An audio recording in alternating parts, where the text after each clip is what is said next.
አንድ አምላክ በሚሆን በአብ ወልድ በመንፈስ ቅዱስ ስም ጥር 26 በዚህች ቀን የጻድቅ አርቃዲዮስ ልጅ በሆነ በጻድቁ ቴዎዶስዮስ ዘመነ መንግስት 49 የሆኑ የከበሩ አረጋውያን መነኮሳት ከንጉሥ መልእክተኛ ከልጁም ጋር በሰማዕትነት ሞቱ። የሰማዕትነታቸው ምክንያት ቴዎዶስዮስ ልጅ አልነበረውም። በአስቄጥስ ገዳም ወደሚኖሩ አረጋውያን መነኮሳት ልጅን ይሰጠው ዘንድ ወደ እግዚአብሔር እንዲማልዱለት የለመናቸው መልእክትን ላከ። ከውስጣቸውም ስሙ ቢስዱራ የሚባል አንድ ታላቅ አረጋዊ አለ። እርሱም ወደ ንጉሥ እንዲህ ብሎ ጻፈ። ከአንተ በኋላ ከሚነሱ መናፍቃን ጋር አንድ እንዳይሆን ልጅን ይሰጥ ዘንድ እግዚአብሔር አልወደደም። መልእክቱን ባነበበ ጊዜም ንጉሱ ደስ ብሎት እግዚአብሔርን አመሰገነው፣ ሀሳቡንም አሳረፈ። ዳግመኛም ግብዞች ሰዎች ሌላ ሚስት አግብተው ከእርሱ በኋላ በዙፋን የሚቀመጥ ልጅን ይወልድ ዘንድ መከሩት። እርሱም የትሩፋታቸውን ዜና በዓለም ዳርቻ ሁሉ ደርሷልና በአስቄጥስ ገዳም ከሚኖሩ ከቅዱሳን አረጋውያን ትእዛዝ በቀር ምንም አላደርግም ሲል መለሰላቸው። ስለዚህም አረጋውያንን ይጠይቅ ዘንድ ንጉሥ መልእክተኛውን ዳግመኛ ላከ። ለንጉሱም መልእክተኛ ልጅ ነበረው። ልጁም በረከታቸውን እንዲቀበል ዘንድ ከእነርሱ ጋር ወደ አረጋውያን እንዲወስዱ አባቱን ለመነው። መልእክተኛውም ከልጁ ጋር ወደ አረጋውያን በደረሰ ጊዜ የንጉሱን ደብዳቤ ሰጣቸው። እነርሱም አነበቧት። ያን ጊዜ ግን አባ ቢስዱራ ስለሞተ አልተገኘም።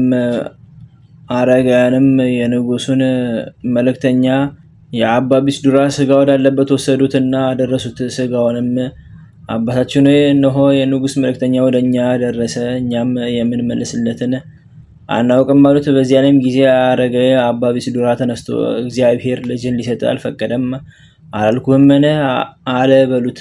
ለንጉስ አሁንም ከአላውያን ጋር አንድ ሆኖ እንዳይረክስ ሌሎች ሴቶችንም ቢያገባ ልጅን አይሰጠውም። ይህንንም ተናግሮ ተመልሶ ተኛ። አረጋውያንም ይህን ቃል በክርታስ ጽፈው ለንጉስ መልእክተኛ ሰጡት። እርሱም ወደ ሀገሩ ሊመለስ በተነሳ ጊዜ እነሆ የበርበራ አረማውያን ደረሱ። አባ ዮሐንስ የሚባል አረጋዊም ቆሞ ወገኖቹን እንዲህ አላቸው፣ እነሆ የበርበር ሰዎች ይገድሉን ዘንድ መጡ። ምስክርነት የሚሻ ከኔ ጋር ይቁም፣ የሚፈራ ግን ወደ ግንብ ሄዶ ይሰወራል። የሸሹም አሉ። ከአባ ዮሐንስም ጋር የቀሩ 49 አረጋውያን መነኮሳት።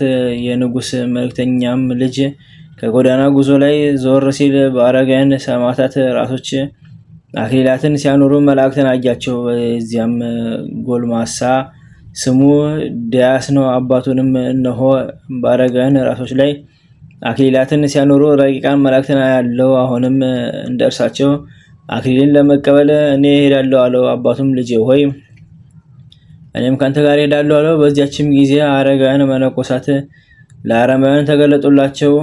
አረማውያንም ገደሏቸው፣ የምስክርነት አክሊልንም ተቀበሉ።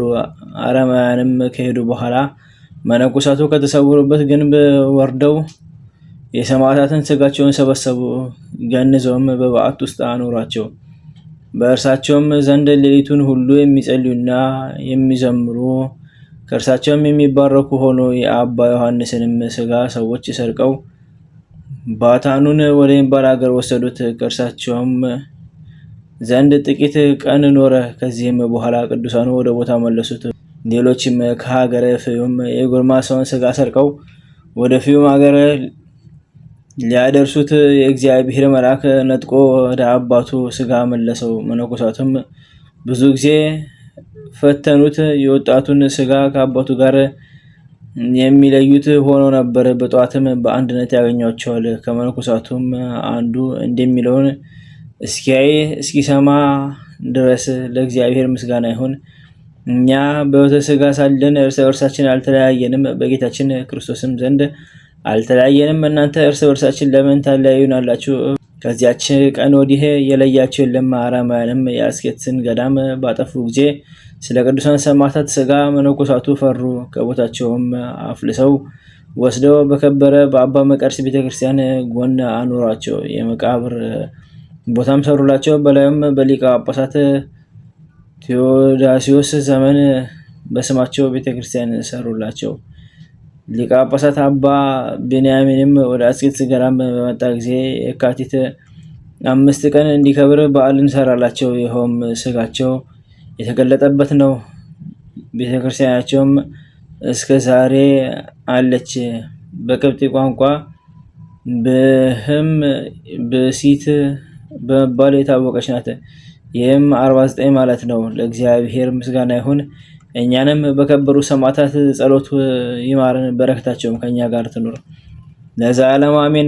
በዚህችም ዕለት ከቁስጥንጥንያ ቤተ መንግስት ታላላቆች የአንዱ ልጅ የሆነች ቅድስት አነስጣስያ አረፈች። እርሷም በላህዋ በደም ግባቷ እጅግ ያማረች ናት። ንጉሥ ብስጥያኖስም ሊያገባት ፈለገ። እርሷ ግን ይህን በልቧ አልወደደችም። የንጉሱም ሚስት በሕይወት ነበረች። ንጉሱ እንደሚሻትም ለንግስት ሚስቱ እንዳስረዳቻት፣ በዚያንም ጊዜ ንግስቲቱ ወደ ግብጽ በመርከብ አሳፍራ በስውር ሸኘቻት።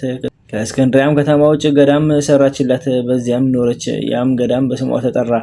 የከበረች አነስጣስያም በግብጽ አገር እንዳለች ንጉስ ባወቀ ጊዜ ፈልገው ወደ እርሱ ያመጧት ዘንድ መልእክተኞችን ላከ። ይህንንም ነገር ተረድታ ተነሳች። የወንዶችን ልብስ ለብሳ መስፍን መሰለች። ወደ አስቄጥስ ገዳም ሄዳ ወደ አበምኔቱ አባ ዳንኤልም ገባች። ምስጢሯን ሁሉ ገለጠችለት። እርሱም ወስዶ በዋሻ ውስጥ ለብቻ አኖራት። እርሷም ሴት እንደሆነች ማንም አላወቀም። በየሳምንቱም በእንስራ ውሃ ቀርቶ ከዚያች ዋሻ ደጃፍ እንዲያኖር አንዱን ደግ አረጋዊ አባ ዳንኤልን አዘዘው። ያም ሽማግሌ አያውቅም። ይህች ቅድስት አነስጣስያ በጸሎት በጾምና በመስገድ በመትጋትም እየተጋደለች 28 ዓመት ኖረች። ውሃ ሲቀርላት የነበረ ያ ሽማግሌ ባረፈ ጊዜ አባ ዳንኤልም ያ ሽማግሌ ሲሰራ እንደነበረ ይሰራ ዘንድ ረዳቱን አዘዘው። ቅድስት አነስጣስያም ሐሳቧን በገል ላይ እየጻፈች በበዓቷ ደጃፍ ታኖሮ ነበር። ረድኡም ወደ እምሩ ወደ አባ ዳንኤል ይወስደዋል። የምትጽፈውንም ምን እንደሆነ አያውቅም። በአንዲትም ዕለት የጻፈችበት ገል አመጣ። አባ ዳንኤልም ባነበባት ጊዜ አለቀሰ። ረድኡም ልጅ ሆይ ተነስ፣ የዚያን ቅዱስ ሥጋ ሄደን እንቅበር፣ እርሱ ከዚህ ዓለም ይለያልና አለው። በሄዱም ጊዜ ወደ በዓቷ ገብተው ከእርሷ ተባረኩ። እርሷም አባ ዳንኤልን አባቴ ሆይ ስለ እግዚአብሔር በላይ ካለው በቀር በምንም ልብስ እንዳትገንዘኝ አለችው። ከዚህም በኋላ የከበረች አነስጣስያ ተነስታ ጸለየች። እኔ በእግዚአብሔር ዘንድ አደራ አስጠበቅኳችሁ አለች እና በምድር ላይ ተቀምጣ አረፈች። በላዩም አለቀሱ። ሊቀብሯትም አስቦ ረድኡ ይገንዛት ዘንድ ሲቀርብ እንደ በለስ ቅጠሎች ደርቀው ጡቶቿን ተመለከተ። ከተጋድሎ ብዛትም የተነሳ እንዲህ ሆኗልና። አባ ዳንኤልም አይቶ በማድነቅ ዝም አለ። ከቀበሯትም በኋላ ወደ ባታቸው ተመለሱ። ረድኡም ወደ አባ ዳንኤል ቀርቦ ሰገደለትና እንዲህ ሲል ለመነው። ስለ እግዚአብሔር ብለህ የዚችን ቅድስት ዜናዋን ንገረኝ፣ ሴት እንደሆነች አይቻለሁና። አባ ዳንኤልም የገድሏን ዜና ሊነግረው ጀመረ። እንዲህም አለው። እርሷ ከቁስጥንጥንያ ሀገር ከመንግስት ታላላቅ ወገኖች ውስጥ የሆነች ስትሆን ሰውነቷን ለክርስቶስ ሰጥታ የዚህን የኃላፊውን ዓለም ክብር ሁሉ ተወች።